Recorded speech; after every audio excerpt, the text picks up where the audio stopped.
Lectura del Santo Evangelio según San Marcos.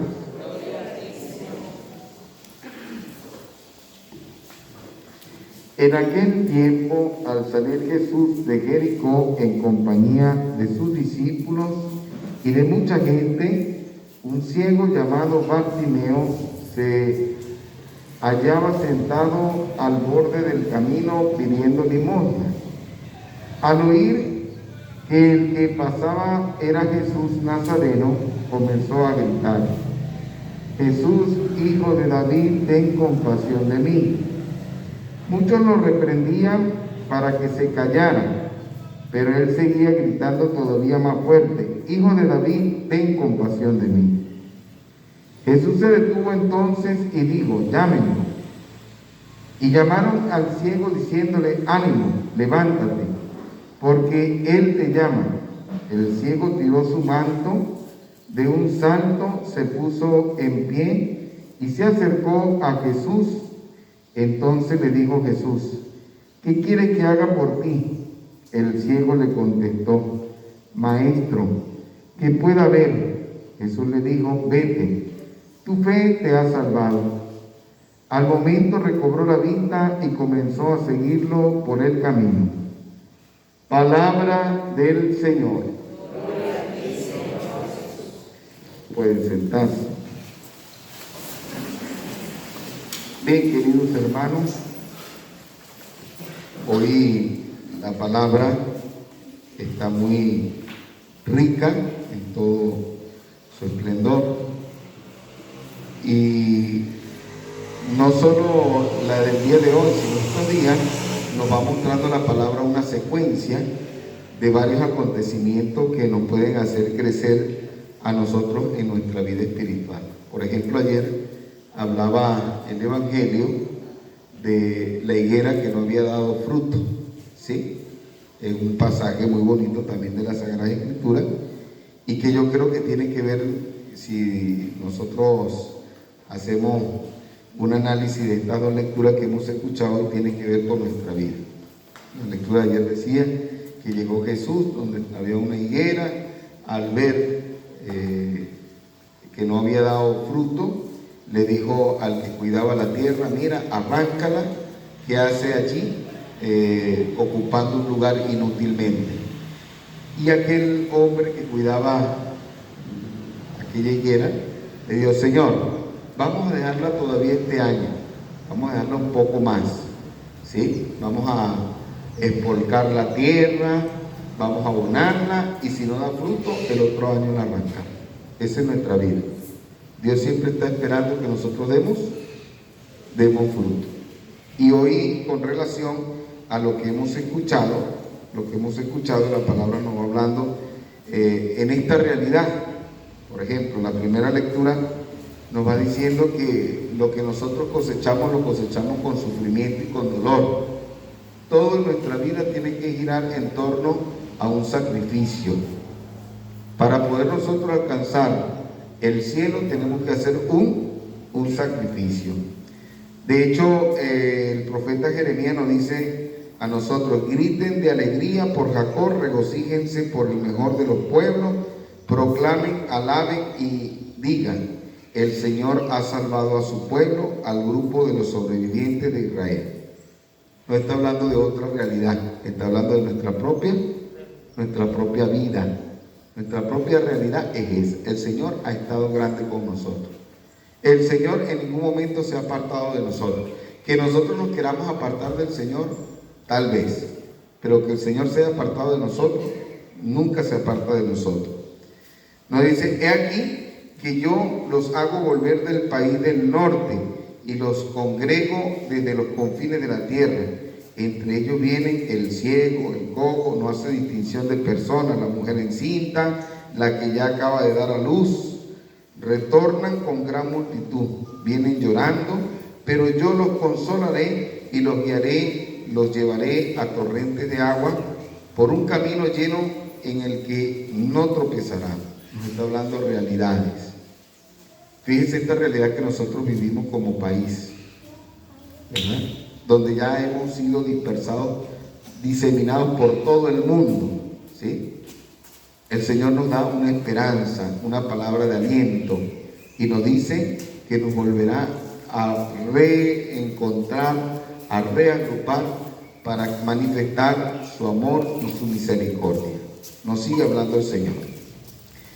La segunda lectura es una lectura que tiene que ver con el llamado que nosotros tenemos, específicamente el ministro ordenado, ¿sí? Porque a veces pensamos que el que está constituido como ministro extraordinario, en este caso un sacerdote, es una persona que no tiene defecto, ¿sí? No tiene defecto. Pues aquí podríamos nosotros decir que el único sin mancha, sin defecto, era Jesús, ¿sí? Era Jesús. De resto, toditos nosotros tenemos limitaciones, tenemos defectos, pero nos ha constituido como un pueblo sacerdotal, somos un pueblo sacerdotal. Por el bautismo todos somos sacerdotes. ¿Para qué? Para que nosotros podamos alabar. Recordemos que la palabra sacerdote lo que quiere decir es hombre elegido para darle la alabanza a Dios, para darle culto a Dios. Eso somos nosotros. Y ninguno de nosotros nos podemos zafar de esta realidad, porque de eso sí le vamos a dar cuenta a Dios, de el no poder o el no haber cumplido con nuestra misión de sacerdote. Luego la palabra nos va hablando en la segunda lectura del ministro válidamente ordenado o constituido, llamado, elegido, ungido, como queramos llamarlo, y nos dice: todos somos sacerdotes, todo gran sacerdote es un hombre escogido de entre los hombres. Aquí Dios no llama marciano, aquí Dios no llama personas fuera de lo común, llama a gente de los hombres, de allá, del pueblo. No nos extrañemos que un día de esto aparezca un joven que es mi esperanza, de aquí de Guasimito, diciendo: padre, no voy al seminario, ¿sí? De todas las comunidades donde yo he estado como sacerdote, han salido ya al seminario. Nos faltaría para ir invicto de que aquí de Guasimito saliese alguien que se quiera ir al seminario, ¿sí? Que la oferta está abierta. La vida del seminario es una vida muy hermosa, muy plena, solo que nosotros tenemos que tener fe en el Señor y ser perseverantes, ¿sí? Entonces fíjense, nos va diciendo: es un hombre escogido entre los hombres y está constituido para intervenir en favor de ellos ante Dios. Mi misión como sacerdote, más que la predicación, el anuncio de la palabra, es orar por la comunidad, orar por cada uno de nosotros, ¿sí? Por cada uno de nosotros, más adelante lo va a decir, ¿sí? En favor de ellos, por Dios, ante Dios, para ofrecer dones y sacrificios por los pecados. Él puede comprender a los ignorantes y extraviados. No crea usted que uno es el lomito puro. Aquí nos va diciendo: mire, porque uno mismo está envuelto en debilidad, dentro de la ignorancia, uno mismo está envuelto muchas veces entre lo que se extravía, ¿sí? Por eso, así como debe ofrecer sacrificios por los pecados del pueblo, debe ofrecer también por los suyos propios. Nadie puede apropiarse de este honor, sino solo aquel que es llamado por Dios. Hay gente que es llamado por Dios, hay otros que son salidos, ¿verdad? Hay gente que nadie los ha llamado, se atribuyen este llamado, pero no están llamados. Hay hombres constituidos, y con esto voy a hablarles de una vez de algo que está pasando. Fíjense que por las redes ahora anda, por eso es que hay que tener cuidado con las redes sociales. Ahora están promocionando a un grupo de exorcistas, sacerdotes y obispos exorcistas, falsos profetas, no están ordenados. Vemos a unos obispos que se van, sería lo ideal, ¿no? Pero es que no es, dentro de la realidad, muy difícil. Unos obispos que se van, y si la gente necesita que le muelan el maíz en la casa, le muelen el maíz. Eso se llama populismo. Tengamos cuidado. Una cosa es populismo y otra cosa es realidad. ¿Por qué nos tienen envainados a nosotros durante muchos años?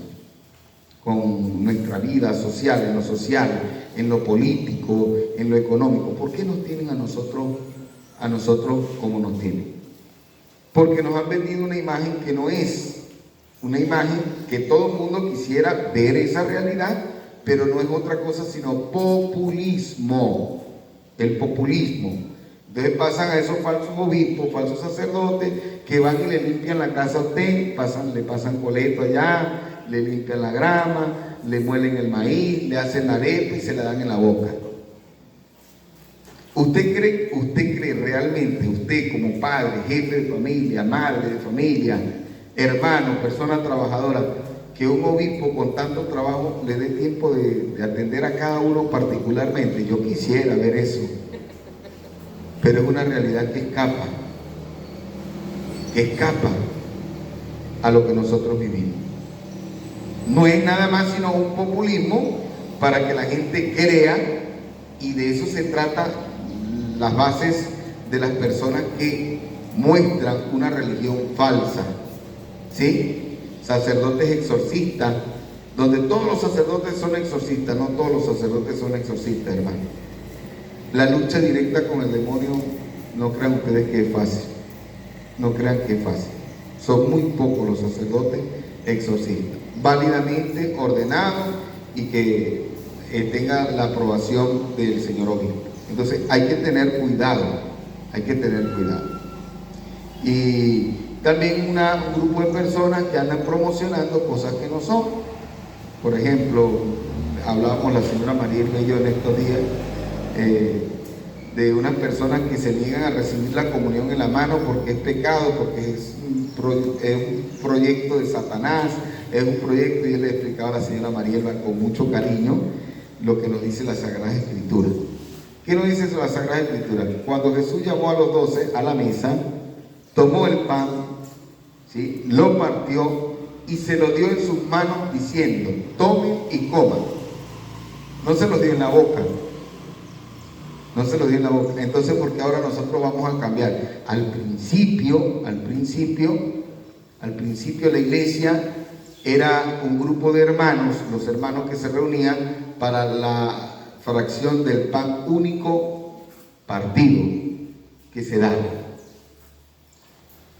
Con el tiempo hemos ido aglomerando o haciendo una liturgia más rica, ya más organizada, que es lo que llamamos Eucaristía, la misa, donde tenemos todo lo que Jesús nos propone.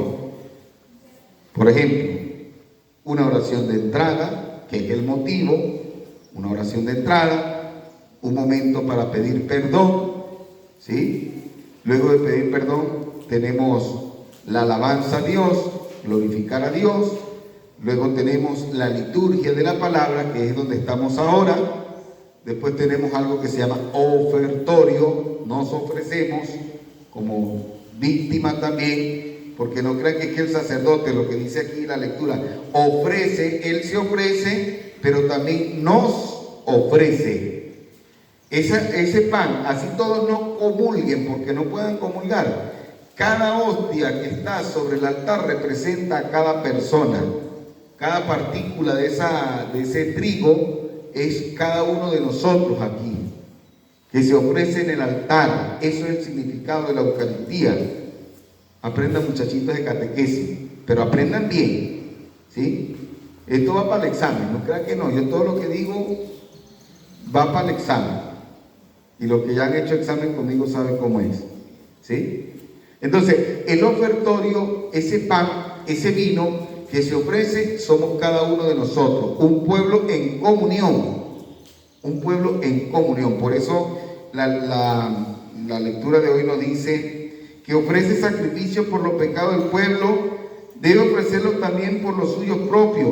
Nadie puede apropiarse de ese honor, sino solo aquel que es llamado por Dios, como lo fue Aarón. De igual manera, Cristo no se confirió a sí mismo. Ni siquiera Cristo se confirió él mismo el ser sacerdote. no se confirió esta dignidad de sumo sacerdote, se la otorgó quien le había dicho: tú eres mi hijo. Quien le reconoce: tú eres mi hijo, yo te he engendrado hoy. O como dice otro pasaje de la Escritura: tú eres sacerdote eterno como Melquisedec. Desde antiguo ya se ofrecía el pan. No es nada más Jesucristo. Jesucristo perfecciona. Jesucristo, recordemos que Jesucristo viene a constituir la nueva iglesia. La nueva iglesia. ¿Por qué? Porque antes se quedaba solo en un rito cultual o en algo cultual, pero se olvidaba lo esencial, que era lo humano, el sufrimiento, el dolor del otro, se había olvidado. Entonces Jesucristo retoma lo que en antiguo Melquisedec era el ofrecimiento de los panes también, lo retoma, lo da a los discípulos y le dice: mire, ahora esto es mi cuerpo. Cosa extraña, a los evangélicos les cuesta entender esto, que Jesucristo tenga un pedacito de pan. Está loco. No es nada extraño, eso mismo hacían los fariseos. Cuando Jesús le dijo a todos: mire, esto es mi cuerpo, Dios, está loco. Eso es lo que decían de Jesús: está loco. ¿Cómo este puede darnos a comer su carne? ¿Cómo este puede darnos a beber su sangre? Los fariseos, y perdónenme, los hermanos protestantes hacen lo mismo. No reconocen a Jesús eucarístico. Jesús en la Eucaristía no lo reconocen. ¿Por qué no lo reconocen? Porque hay otros intereses mejor, ¿sí? Hay populismo que hacer y hay que gritar, hay que cantar, hay que hacer ruido, hay que hacer... No, mire, Dios a veces nos habla en el silencio, no en el ruido. Cosa distinta, ¿sí? Entonces fíjense en todo lo que nos ha mostrado hoy la liturgia, la riqueza. Luego nos habla el Evangelio. Dice: en un momento determinado salió Jesús de Jericó en compañía de sus discípulos y mucha gente, porque era mucha gente los que seguían a Jesús. Dice: un ciego llamado Bartimeo, póngale su nombre, ya no le diga Bartimeo, póngale su nombre, un ciego, Ítalo, ¿sí? Un ciego que estaba sentado en el camino pidiendo limosna, al oír que el que pasaba era Jesús Nazareno, comenzó a gritar: Jesús, hijo de David, ten compasión de mí. Hoy, ¿cuántos de nosotros, cuántos de nuestros hermanos venezolanos nos gritan: Jesús, ten compasión de mí? Muchos lo reprendían para que se callara, pero él seguía gritando todavía con más fuerza: Hijo de David, ten compasión de mí. Y fíjense lo que ocurrió. No es que Bartimeo tuvo que ir al encuentro de Jesús. Jesús se hizo encontrar por Bartimeo. Jesús se detuvo entonces y dijo: llámenlo. Y llamaron al ciego diciéndole: ánimo, levántate, porque te llama. El ciego tiró su manto. Tendríamos que ver qué significaba el manto. Para los que conocen un poco la cultura de nuestros hermanos árabes, saben que un manto era seguridad en vivir, para poder ellos vivir en ese lugar con temperaturas inclementes, ¿sí? A veces brisa, a veces la realidad propia del ambiente. El manto era seguridad, era protección. Entonces fíjense lo que pasa. De un salto tiró el manto, tiró su manto, de un salto se puso en pie y se acercó a Jesús. Entonces le dijo Jesús, mire lo que nos dice Jesús a nosotros hoy, a los que a veces vemos pero estamos ciegos. Dice: ¿qué quieres que haga por ti? ¿Qué quieres que haga por ti? Y nuestra pregunta y nuestra respuesta debería ser como la de Bartimeo: que yo pueda ver. A veces nosotros vemos, no estamos impedidos, visualmente vemos, pero no entendemos la realidad, no entendemos lo que estamos viviendo. Muchas veces Jesús nos habla a nosotros y no queremos verlo, ¿sí? Hoy nosotros necesitamos decirle como Bartimeo: Señor, que yo pueda ver con claridad, que no sea yo un borrego que me deje llevar por los demás, que yo pueda entender qué es lo que tengo que hacer para alcanzar la salvación. Esa es la respuesta que yo tengo que darle al Señor, ¿sí? Entonces fíjense, que yo pueda ver.